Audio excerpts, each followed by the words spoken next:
I spent almost a decade in Afghanistan. And while I was there, I think like the latter half, probably it was about 4 years. 30 months with a company called MPRI and 12 months with a company called DynCorp.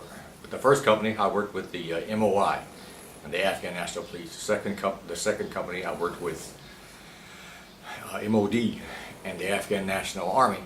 MOD is Ministry of Defense, MOI is Ministry of Interior. But while I was working for them, there were a lot of odd occurrences, a lot of weird incidents. Aside from the bombings and the shootings and all the violence that goes on in Afghanistan. I mean, everybody's heard of the book burnings.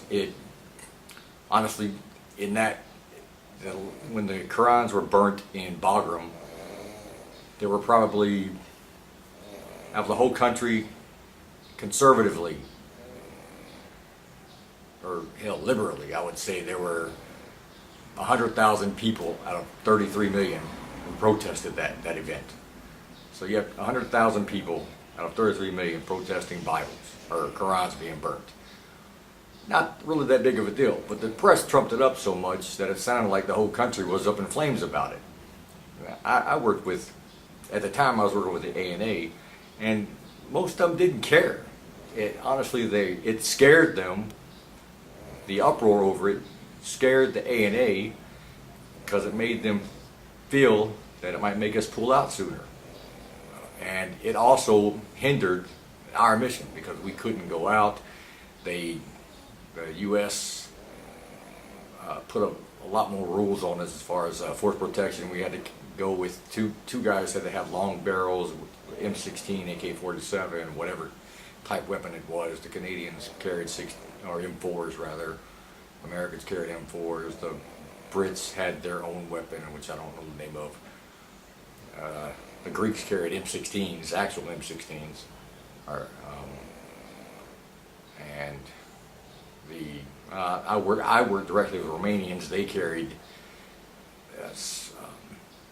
AK-47s, but they were 5.62, I think, instead of 7.62 or 5.56 or 5.65, 5.64, something like that. I'm not certain. It was a strange caliber of weapon.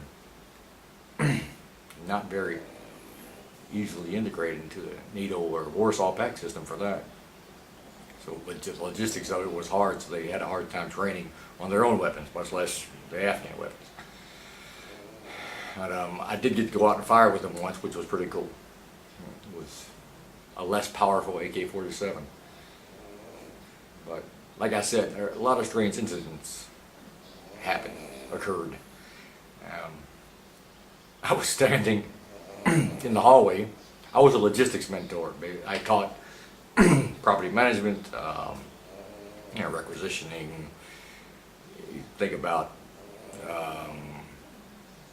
UPS or FedEx, things along those lines.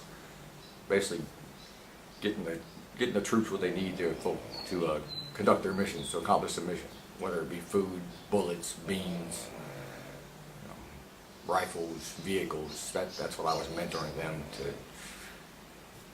try to professionalize their logistics corps, which not really working all that well, in my opinion. They're still backwards and corrupt. They don't trust their own system. They don't trust their own people. Up and down the chain. The guys at the bottom think everybody up top is corrupt. The guys at the top think everybody down below is corrupt. And really, in many cases, they're right. There is a lot of corruption over there. But there's also a lot of oddity, very strange mentalities. For instance, one day, I worked in a company or a battalion / brigade. They kept changing it.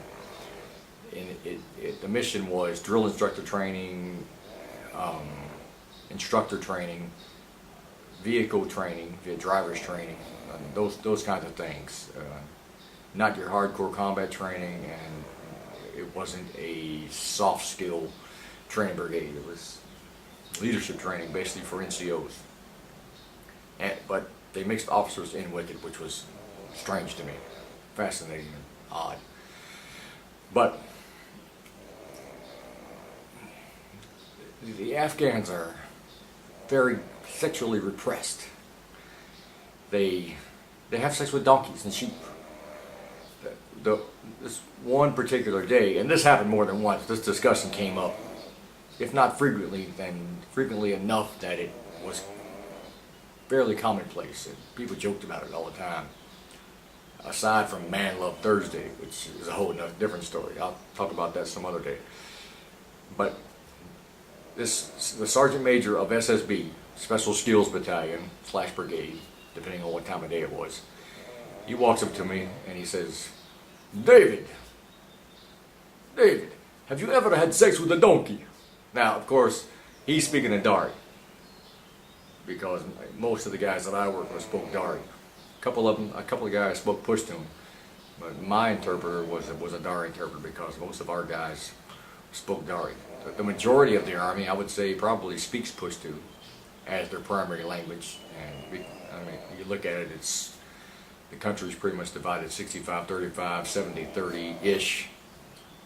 If you take out the minorities like the Hazara, the Nuristani, the Imaks, and things like that. It's David. But he walks up and he says, David, have you ever had sex with a donkey? And I look at him and I'm like, dude, what the fuck are you talking about? He's like, a donkey. Have you ever had sex with a donkey? I'm like, you mean a donkey? Like the four-legged creature that the Mujahideen use as pack animals to carry weaponry and ammunition up to the hills to fight the Soviets. And he's like, yes. Now, of course, again, let me reiterate, my terp is translating back and forth. So I say something, my terp says it to the Sergeant Major. Sergeant Major says something, my terp translates it back to me. So he's back and forth in the middle of this conversation. So, again, it's David, have you ever had sex with a donkey? And I'm like, dude, no, what in the fuck are you talking about? And he's like, a donkey. When I was a child, when I was a boy, I fucked donkeys. And I'm like, why? Dude, what the fuck would you be fucking a donkey for? We had no women. And I'm like, so you had sex with donkeys because you had no women? I'm like, dude, that's disgusting. I don't care how many women I don't care how rare a woman is. I'm not going to have sex with a donkey. Like, you do not understand. I lived in the hills. It was like the country in America. I'm like, no, dude, come on. So he goes on and on about it, and finally I'm like, dude, that's fucking disgusting. And I give him this look, and he just, my look offends him. What he's asking me, I guess it didn't offend me because I was used to it, but still it was wacky to have some dude walk up to me and seriously ask me if I've had sex with a donkey. So, finally, I'm like, dude, there's no way in hell I will ever have sex with a donkey. Or would have had sex with a donkey, even if there were no women around. He goes, well, I don't do it anymore. That was when I was a child. Now I am a man and I am married. I do not have sex with donkeys anymore. And I was just like, well, dude, it's a good thing, because that's fairly fucking disgusting. And by this time, though, I'd developed a good enough relationship with those people that we were pretty open about everything. But still, somebody walks up to you and asks you if you had sex with a donkey before, it's freaking odd, man. You just never quite get used to it. So, that's enough for now. More stories another day. Peace out.